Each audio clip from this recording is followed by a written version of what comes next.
우리가 한 나라의 한 국가의 최고 통치자가 있다면 대통령입니다. 왕이라고 하죠. 그 사람들을 보면은 대개 다른 사람보다는 내가 좀 높은 자리에 앉았으면 좋겠다, 이런 생각들을 대부분 하고 있습니다. 큰 일이든 적은 일이든 내가 뭔가 근세를 가지고 누리기를 원합니다. 그래서 우리가 그 인류의 이 지나온 역사를 잘 살펴보면은 그 한 역사의 운명이 왕에 대해서 백성들이 어떻게 보고 있는가, 또 왕이 어떻게 백성들을 다스리는가, 거기에 거의 좌우되어 왔음을 볼 수 있습니다. 그래서 그 우리나라 국사도 마찬가지고 그 역사를 쭉 살펴보면 왕들이 왕자를 놓고 쟁탈전을 벌립니다. 그래서 그 왕에 대한 그 욕망이 있는 사람들이 서로 뭐예요? 자리 다툼을 합니다. 싸우는 거죠. 전쟁이 일어나고 비극적인 역사가 이루어졌다는 걸 우리가 알 수 있습니다. 인간의 사회가 그래요. 높아지는 것 때문에 무너집니다. 우리가 크고 작은 일을 봐도 마찬가지예요. 상당히 치열합니다. 이 자리 다툼이. 우리 인생의 역사가 다 그렇게 흘러가는 것을 우리가 알 수 있습니다. 이스라엘 역사도 보면은 왕정 시대가 있었습니다. 왕이 다스리는 시대가 있었어요. 그 왕의 시대가 진행되면서 최초로 왕이 된 인물이 사울입니다. 그 사울의 역사가 사무엘 상에서부터 나와요. 사무엘 선지자를 통해서 하나님께서 초대 이스라엘 왕을 세우는데 그 초대 왕이 사울 왕입니다. 물론 하나님께서는 왕을 원치 않으셨어요. 근데 백성들이 원하는 거예요. 우리도 다른 나라처럼 왕을 세워서 우리를 다스리기 위해서 전쟁에서 이기게 하십시다. 이 백성들이 요구를 합니다. 끝까지 요구를 해요. 왕을 달라고. 결국은 하나님께서 이제 왕을 허락하십니다. 그래서 이스라엘의 왕정 시대는 지금부터 3000년 전에 시작이 돼요. 사울 왕의 시대가 BC 930년부터 시작이 됩니다. 그때부터 이제 왕의 시대가 흘러가다 결국은 여러분들이 이제 구약에서 우리가 말라기서를 통해서 구약의 역사가 끝나면서 왕의 역사가 끝나버려요. 어떻게 보면 이제 왕들의 역사를 통한 이스라엘의 멸망이라고도 볼 수 있습니다. 비참하게 왕들의 말로가 끝이 나고 이스라엘은 나라를 잃게 되는, 그래서 거의 2000년 가까이 고난의 길을 걸었던 역사가 이스라엘의 역사인 걸 볼 수가 있습니다. 그래서 사무엘상 9장과 10장 내용은 하나님께서 백성들이 요구하는 왕을 어떻게 선정해서 왕을 세우는가에 대한 그 과정이 9장과 10장에 이제 나오고 있습니다. 그 먼저 우리가 이제 이 사울이 어떤 인물인가에 대해서 간단하게 살펴보려고 합니다. 여러분 9장 오늘 우리가 이제 15절부터 읽었는데 9장 1절부터 이제 이 사울이 어떤 인물인가에 대해서 소개를 하고 있습니다. 자, 9장 1절에 보면 사울은 베냐민 지파에 속해 있는 사람입니다. 그리고 그 아버지는 기스라는 분입니다. 기스. 들어보셨습니까? 기스. 많이 들어보셨죠? 아버지 이름이 기스예요. 근데 그 아버지가 그 지역에서는 아주 유력한 사람입니다. 유명한 사람이라는 거죠. 이걸 이제 일반적으로는 어떻게 이제 해석을 하느냐 하면은 굉장히 돈이 많은 사람이에요. 부자였다는 내용이에요. 그리고 2절에 가서 보면은 기스에게 아들이 있는데 그의 이름은 사울이에요. 근데 사울을 어떻게 소개하고 있느냐 하면은 준수한 소년이라 그랬어요. 굉장히 준수했다는 거예요. 얼마나 준수했을까? 이스라엘 자손 중에 그보다 더 준수한 자는 없었다는 거예요. 지금 베냐민 지파입니다. 아주 작은 지파예요. 근데 이스라엘 중에서 뛰어난 준수한 소년이 사울이었습니다. 그래서 키도요, 모든 백성의 어깨 위만큼 더 컸다는 거예요. 어떻게 보면 다른 사람 이렇게 세워놓으면은 이 사울은요, 머리가 하나 더 있는 거 위에. 그럼 여기 준수하다는 말은 어떤 뜻일까? 성경을 번역한 다른 책을 보면 아주 잘생긴 젊은이, 크고 어떤가는 미남자, 이렇게 이제 소개했어요. 그러니까 그 외모적으로 뭐예요? 굉장히 뛰어났다는 거예요. 그래서 저는 이 준수하다는 말을 그 당시 이제 상황을 잘 모르니까 오늘날로 봤을 때 딱 사울을 보잖아요. 지금 청년입니다. 사울을 보면은 뭐예요? 사람이 듬직한 거예요. 믿음직한 거예요. 인물도 뛰어난 거예요. 이게 아버지가 유력한 자잖아요. 부잣집 아들이에요. 아버지가 그 지역의 유지예요. 잘 성장한 거죠. 어떻게 보면 참 훌륭하게 성장했다, 이렇게 볼 수 있습니다. 그리고 뭐예요? 외모도 뛰어난 거예요. 먼저 사울이 이런 준수한 소년이라고 소개하고 있습니다. 자, 근데 여러분 9장 오늘 읽은 말씀 21절을 한번 보시면은 사울이 대답하여 이르되 나는 이스라엘 지파의 가장 작은 지파 베냐민 사람입니다. 또 나의 가족은 베냐민 지파 모든 가족 중에 가장 미약한 가족입니다.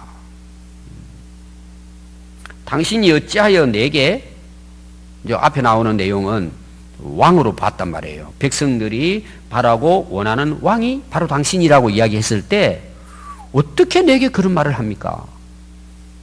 우리 지파는 가장 작은 지파고 우리 집안은 가장 미약한 집안입니다. 이렇게 이제 자기를 소개하는 내용입니다. 자, 앞에서 우리가 아버지에 대한 이야기 했죠. 유력한 아버지입니다. 그리고 뛰어나요. 그런데 자기를 소개할 때는 뭐예요? 나는 다른 사람과 비교하면 참 보잘것없는 사람입니다. 그러니까 이 사울은 실제로 그렇게 하고 살은 거예요. 우리 지파는 베냐민은 막내잖아요. 12지파 중에. 우리는 조그만한, 또 여러분 땅을 분배한 걸 보면은 베냐민 땅이 한 중간 정도 있거든요. 아주 작아요.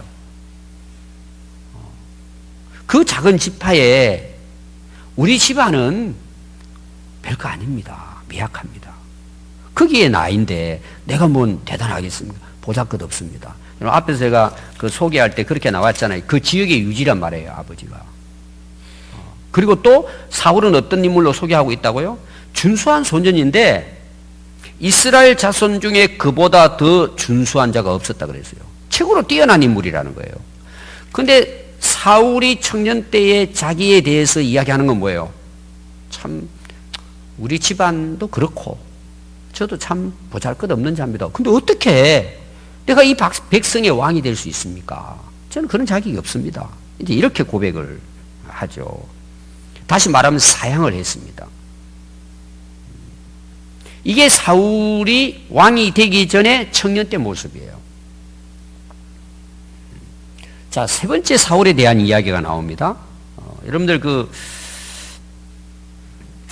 20절부터 이제 쭉 10장 20절부터 여러분 보면은 이제 9장에 넘어가 가지고 실제로 이제 사울을 왕으로 이제 세우는 그런 내용이 나오고 있습니다.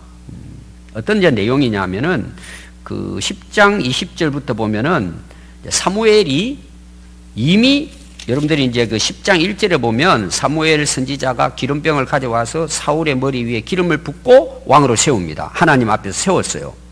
하나님 앞에서 왕으로 인정을 이제 한 거예요. 그 다음에 남아있는 게 뭐예요? 한 나라의 왕이잖아요. 그럼 누가 그걸 인정해야 돼요? 백성들이 인정해야죠. 왕이라고 인정을 해야 되잖아요. 그래서 하나님께서 사울을 통해 가지고 사무엘을 통해 가지고 공식적으로 이스라엘의 왕인 것을 보여주는 거예요. 여러 지파의 그 12지파의 그 지도자들을 1000명씩 뽑습니다. 그럼 12000명이잖아요. 뽑아가지고 거기에 어떻게 하냐면은 제비를 뽑아요. 하나님께서 공개적으로 사울이 이스라엘의 왕으로 하나님이 선택했다는 것을 보여주는 거예요. 굉장히 중요하잖아요. 하나님이 세웠을 뿐만 아니라 백성들이 그것을 인정하도록 오늘 우리로 말하면 투표를 하는 거예요. 그래서 12지파잖아요. 1000명씩 이제 모아놓고 제비를 뽑아요. 근데 어느 지파가 뽑혔느냐고 거기 10장 20절에 보면은 이스라엘 모든 지파를 가까이 오게 하였더니 누가 뽑혔어요? 베냐민 지파가 뽑힌 거예요. 자, 더 신기한 것은 21절 보니까 베냐민 지파를 그들의 가족별로 나누는 거예요. 가족별로 나누어 가지고 그것도 가족들끼리 제비를 뽑았어요. 근데 마드리의 가족이 뽑힌 거예요. 그 가족 중에서 또 한 가정을 선택을 합니다. 기스가 뽑힌 거예요. 그리고 기스의 아들 사울이 제비를 뽑았는데 이스라엘의 왕으로 뽑혀진 거예요. 자, 여러분 제비를 지금 몇 분 뽑았죠? 몇 분 뽑았습니까? 지파, 가족 중에 뭐예요? 기스의 가족, 사울이에요. 최소한 3번을 뽑았습니다.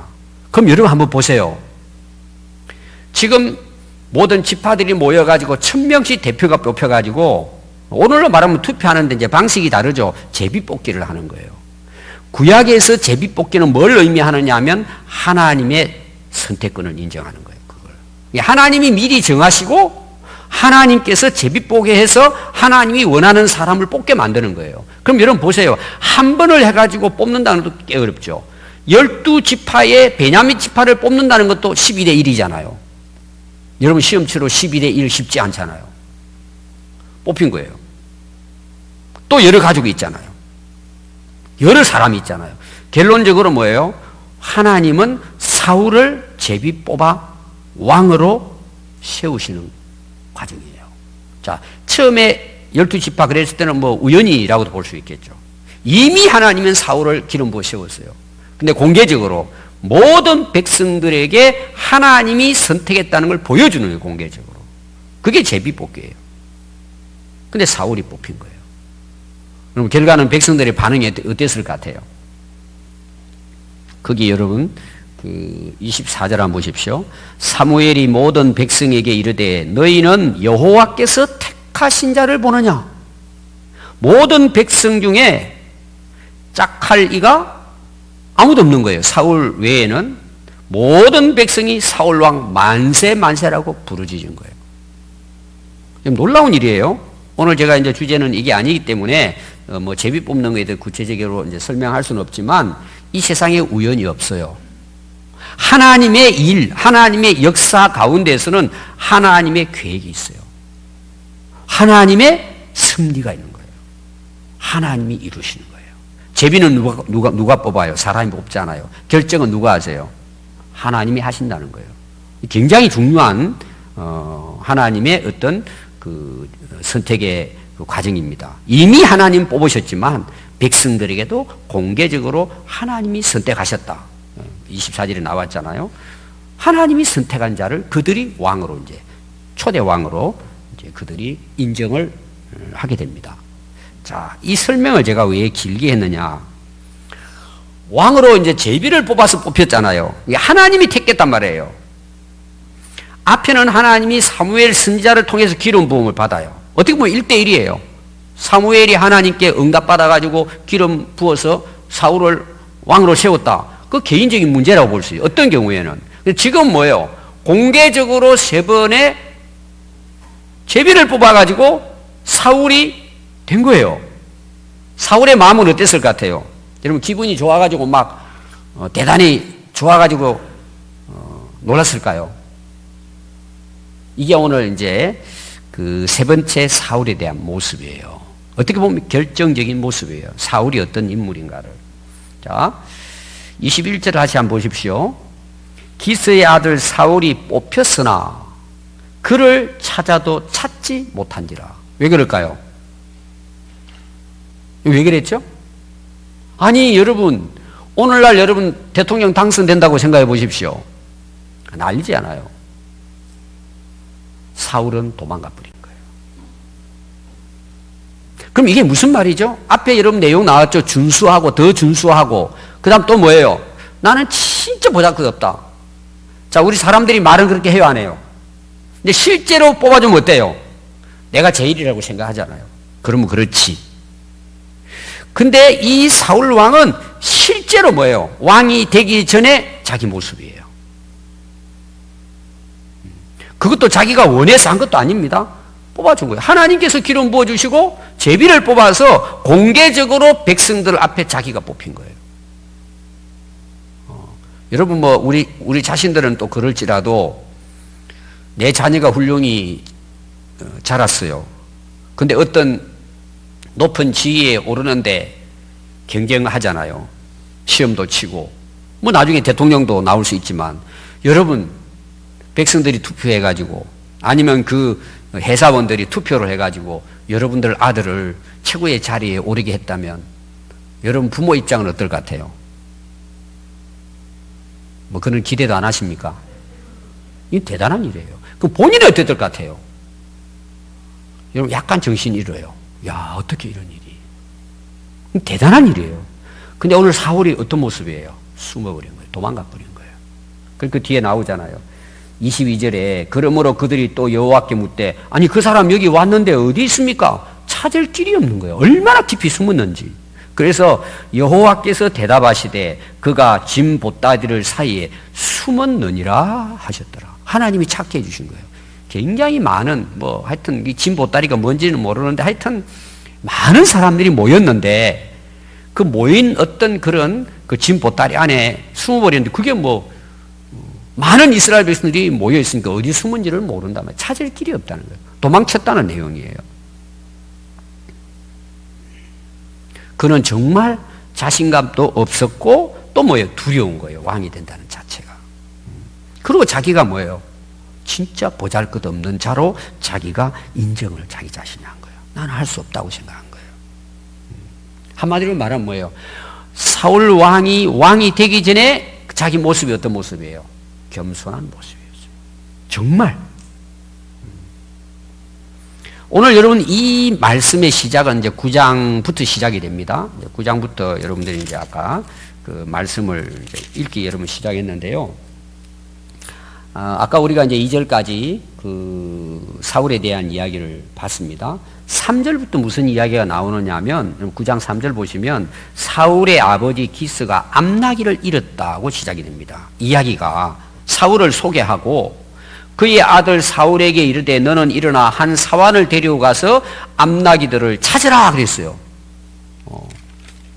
오늘날 여러분 암나기 그러면 별로 감이 없죠. 그럼 예수님 한번 생각해 보세요. 이스라엘 왕으로 오셨다. 그리고 겸손의 왕으로 예루살렘으로 올라가시잖아요. 올라가실 때 뭘 타셨어요? 암나기를 타셨는데 새끼를 탔어요.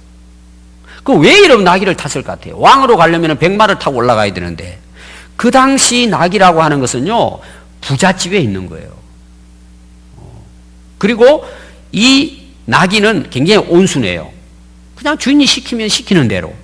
그래서 부잣집에는 나귀가 있습니다. 이 나귀 역할이 뭐냐 하면은 그 집안의 어떤 그 위험이라 그럴까요? 그 근위를 나타내는 거예요. 일반 사람들은 그거 뭐 사서 타고 다닐 수도 없어요. 아버지가 유력한 자잖아요. 그래서 어떤 그 먼 길을 간다든지 하면은 이 암나귀를 타고 가는 거예요. 그럼 사람들이 와 하고 이렇게 환영할 정도로 그런 역할을 한 것이 이 암나귀예요. 오늘 우리로 말하면 뭘까요? 우리나라 제일 대형 승용차가 뭐예요? 에쿠스입니까? 그거 있죠? 그것도 뭐예요? 프리미엄.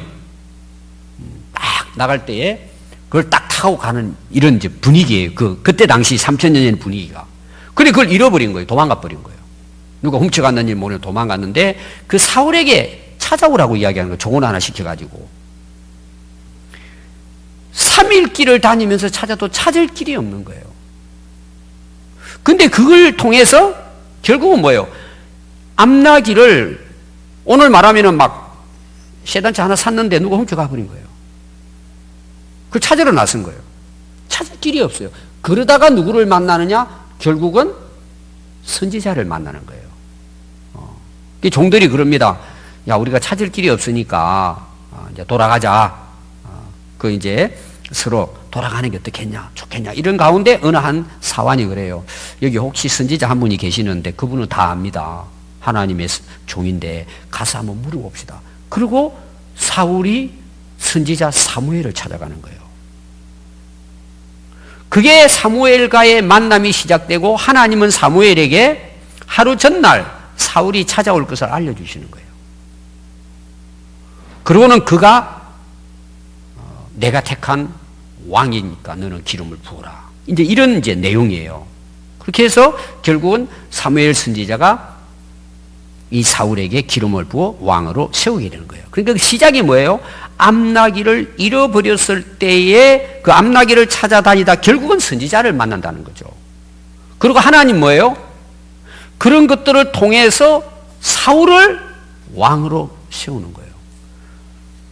사울은 암나기를 찾아서 막 3일을 헤매는데 찾지를 못하는데 하나님은 그걸 통해서 사울을 선지자 사무엘을 만나게 하시고 이스라엘의 왕으로 하나님이 세웠다는 거죠. 여러분 우리가 인생을 살아가다 보면 그래요. 위기도 있고 어려운 일도 있고 힘든 일도 있고 포기하고 싶을 때도 있지만 뭐예요? 그걸 통해서 우리가 새로운 역사를 이루는 것들이 얼마나 많은지 몰라요. 전혀 생각하지 못하는 일들이 일어난단 말이에요. 여러분 지금까지 살아온 삶을 보십시오. 저도 마찬가지예요. 다 이럴 줄 알았는데 오히려 그것이 뭐예요? 새로운 하나님의 역사를 이루는 출발이 됐다는 사실이에요. 여러분 우리 인생이 지금까지 살아온 것도 마찬가지고 앞으로도 마찬가지예요. 그럼 여러분 하나님이 왜 사울을 세우셨을까요? 제가 세 가지로 사울에 대한 소개를 했습니다. 한마디로 딱 말하면 사울은 그런 유력한 집안에 준수하고 뛰어난 인물임에도 불구하고 그는 겸손했다는 거죠. 그래서 여러분 베드로전서 5장 6절에 보면 그러므로 하나님의 능하신 손 아래서 겸손하라. 때가 되면 너희를 높이시리라. 하나님이 높이시는 분이 어떤 분이에요? 하나님의 손 아래서 겸손한 거예요. 세상적인 겸손을 이야기하는 게 아니에요. 하나님 앞에서 자기를 안단 말이에요.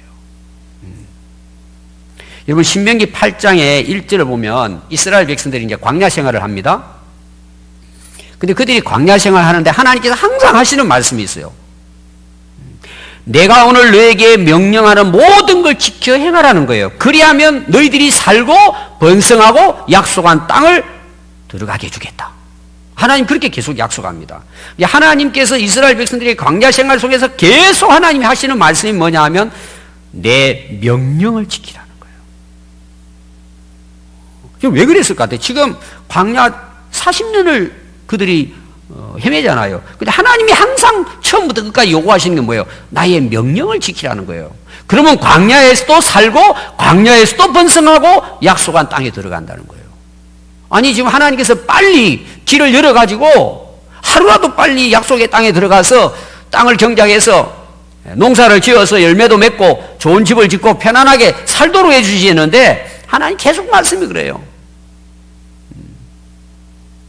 아마 이스라엘 백성들은 그렇게 생각했을 거예요. 하나님께서 인도하시니까 빨리 이 길을 벗어나서 하나님이 약속한 땅에 들어가게 해주실 것이야. 근데 뭐예요? 결과적으로는 한 달, 두 달이면 가야 될 그 광야길을 40년 동안 하나님 돌게 하시는 거예요. 여러분 하나님 목적이 뭐라 그랬죠? 내 말을 지키는지 안 지키는 것을 하나님 보시고 40년 동안 광야길을 통해서 하나님의 명령을 마음을 다해 지키는지를 보겠다는 거예요. 그걸 훈련하신다는 거예요. 그걸 시험했다는 내용이에요. 그러기 위해서 하나님이 어떻게 하셨다는 거예요? 그들을 낮추셨다고 이야기해요. 그들을 낮추시고 그들을 시험하시고 그들을 줄이게 하시고 만나를 먹이게 하신 것은 사람이 떡으로만 사는 것이 아니고 하나님의 입에서 나오는 모든 말씀으로 사는 줄을 알도록 하기 위해서였다는 거예요. 그럼 강약 길은 고통의 길이잖아요. 고난의 길이고 위기죠. 그러려면 40년 동안을 걷게 하시는 거예요. 왜 그랬다고요? 그들의 마음을 낮추게 하기 위해서다는 거예요. 여러분, 그 길을 쉽게 통과할 수도 있어요. 근데 하나님은 그들을 낮추시려고 시험하시는 거예요. 그럼 왜 낮추셨어요? 하나님의 명령을 따라 살 수 있도록 낮추시는 거예요. 그렇게 할 때 결과가 뭐예요? 하나님이 약속하신 말씀을 하나님이 이루어주시겠다는 거예요. 너희들이 살 것이고 번성할 것이고 약속의 땅을 차지할 것이다. 여러분, 어떤 사람이 천국 들어간다 그랬죠? 부자는 들어가기 어렵다 그랬죠? 그럼 여러분, 부자 되지 말라는 걸까요? 아닙니다. 부자도 천국 갈 수 있어요. 그럼 그 의미가 뭐예요? 여러분, 부자가 되면 어때요? 예수님이 잘 안 믿습니다. 교회 나와도 뭐예요? 자기가 단 줄 알아요. 여러분, 부자가 되면 위험한 게 뭐예요? 교만하다는 거예요. 왕이 되는 것도 중요해요. 높은 자리에 오르는 것도 여러분 복이에요. 근데 여러분, 문제가 뭘까요? 천국 가기 어렵다는 거예요. 왜 그러죠? 교만해진다는 내용이에요. 이게 여러분 문제예요. 그래서 하나님께서는 뭐예요? 그걸 낮추시는 거예요. 낮추면 어떻게 될까요?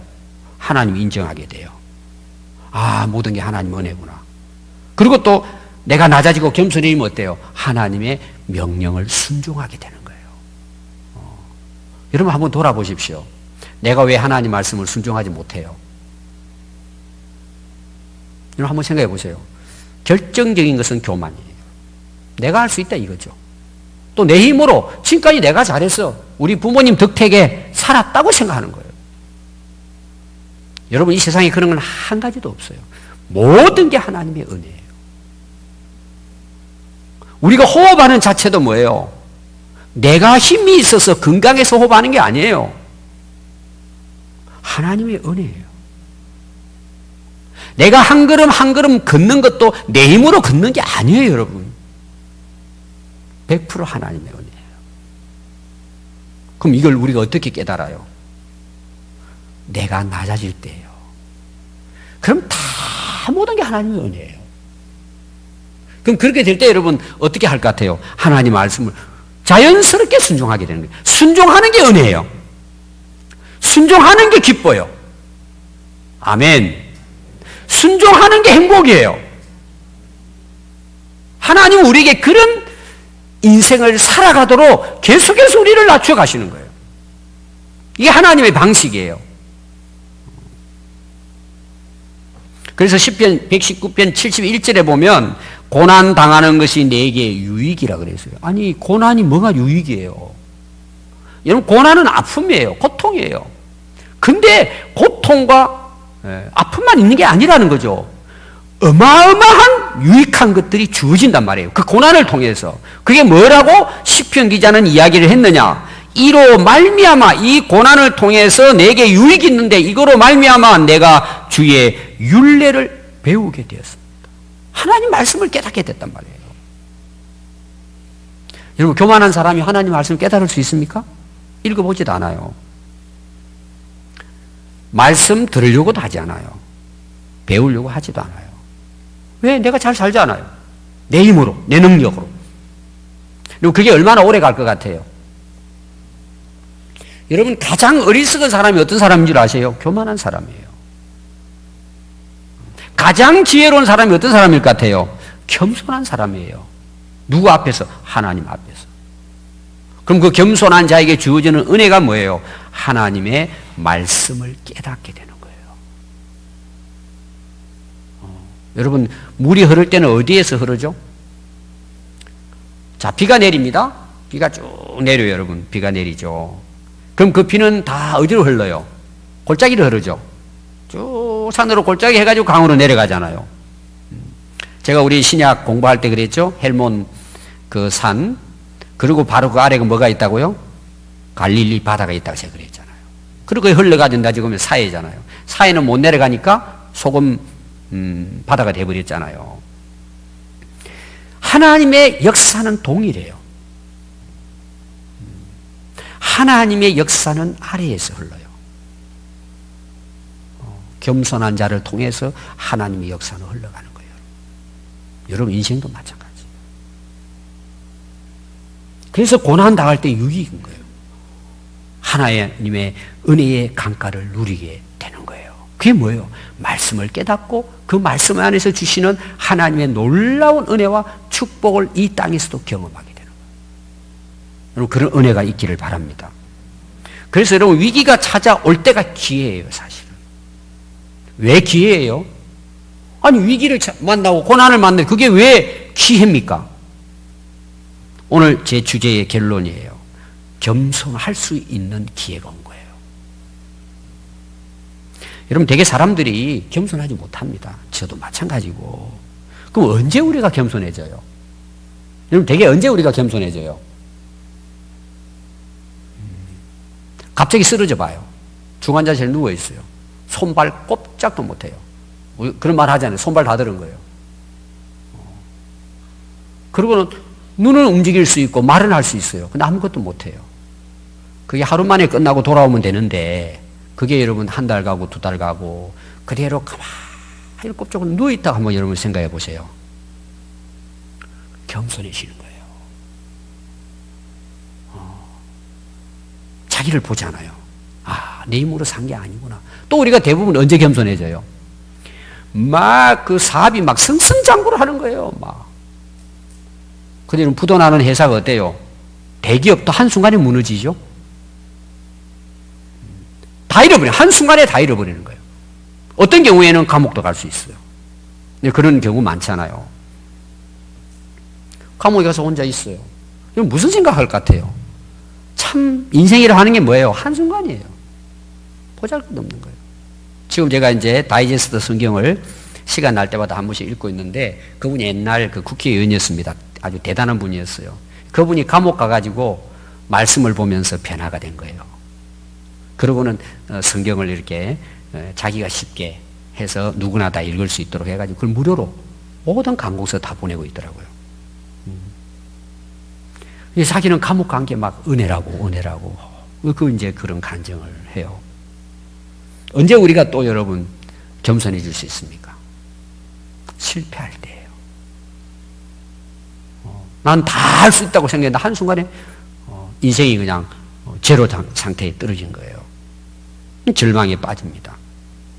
여러분 우리가 인생 살아보던 뭐 그렇잖아요. 크고 작은 그 실패, 좌절, 절망을 우리가 다 이러면 그런 고난을 대부분 경험을 합니다. 여러분 그때가 기회라는 걸 기억해야 돼요. 무슨 기회라고요? 겸손할 수 있는 기회가 온 거예요. 근데 되게 많은 사람이 막 분노하고 막 남 탓하고 이런 사람은 희망이 없어요. 여러분들 그 예수님 십자가상에서 한편 강도는 죽을 때까지 원망하고 불평하고 저주하잖아요. 희망이 없어요. 근데 십자가상에서 한 강도는 어때요? 나는 죄인입니다. 마땅히 난 죽어야 됩니다. 예수님은 죄가 없으십니다. 하늘나라에 올라가시면 저 같은 것도 기억해 주세요. 너 오늘 나와 함께 나군에 있겠다고 그러잖아요. 여러분 그 강도가 십자가에 못이 박히지 않다면 예수님 찾았겠습니까? 만났겠습니까? 말씀을 들었겠습니까? 불가능하겠죠. 인간적으로 봤을 때는 참 비참한 말로지만 뭐예요? 그는 주님과 함께 뭐예요? 천국에 동행한 인물이에요. 여러분들이 고난이 찾아오고 아픔이 찾아오면 세상 사람들은 절망합니다. 인생을 포기하려고 그래요. 아니에요, 여러분. 우리 인생의 고난과 위기는 하나님이 주신 기회예요. 뭔 기회예요? 겸손하라고. 너 내 앞에 낮아지라고. 그때부터 뭐예요? 새로운 인생이 시작되는 거예요.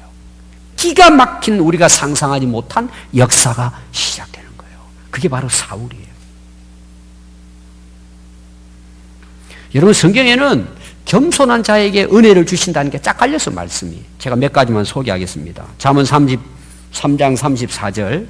진실로 그는 거만한 자를 비웃으시며 하나님 거만한 자를 비웃으시고 겸손한 자에게 은혜를 베푸세요. 그럼 우리가 하나님 은혜 받으려면 어떻게 해야 돼요? 겸손해야 돼요. 잠언 29장 23절 사람이 교만하면 낮아지겠고 마음이 겸손하면 영예를 얻는다는 거예요. 하나님이 높여주시는 영예가 있단 말이에요. 영광이 있단 말이에요. 하나님 그렇게 해주신다는 거예요. 시편 10편 17절은 여호와여 주는 겸손한 자의 소원을 들으신대요. 겸손하게 주님 앞에 기도하는 자에게 소원을 이루어 주신대요. 시편 149편 4절은 여호와께서는 자기 백성을 기뻐하시며 겸손한 자를 구원으로 아름답게 하신. 어떤 사람을 하나님이 구원하신다는 거예요? 겸손한 자를 구원하신다는 거예요, 하나님께서. 그래서 어린아이와 같이 되지 않으면 하늘나라 가기 어려워요. 그게 어린아이가 되라는 말이 아니고 겸손, 자기를 낮추는 자인 거예요. 아니 여러분, 자기를 낮추지 않는데 누가 예수님을 믿어요? 그거 가짜인 거예요. 그거는. 여러분, 전 세계 코로나 바이러스로 감염자가요 2달 사이에 282만 7천 명이에요. 사망자가 19만 7천 명이에요. 지금 전 세계적인 위기예요. 앞으로 어떤 일이 닥칠지 몰라요. 눈에 보이지 않는 미세한 세균 앞에 온 세계가 혼란에 빠졌어요. 핵 잠수함도요, 비행기도 스톱이에요. 무용지물이에요. 이건 세계적인 지금 위기입니다. 그러나 이건 여러분, 하나님 주시는 기회예요. 인간의 교만을 꺾으시는 하나님의 역사예요. 겸손하라고. 창조의 역사의 주권자가 되시는 하나님께 돌아오라고. 우리를 구원하신 길이요 진리요 생명이신 그리스도께로 돌아오라고. 이 땅의 생명은 잠시이고 영원한 하나님 나라가 있다는 걸 깨닫도록 하기 위한 하나님이 주시는 은혜의 기회예요. 코로나 바이러스가 세계적인 위기이고 앞으로도 어떻게 될지 몰라요. 그러나 이것은 무한한 인간이 영원한 하나님 앞에 겸손할 수 있는 하나님이 주시는 기회예요. 오늘 여러분, 우리 스스로 한번 돌아보시고, 내가 지금까지 하나님 믿는다 하면서도 우리는 어떤 모습으로 살아왔는가? 여러분, 우리 자신을 오늘 주님 앞에, 주님의 손 아래서 겸손해지는 은혜가 있기를 바랍니다. 기도하겠습니다.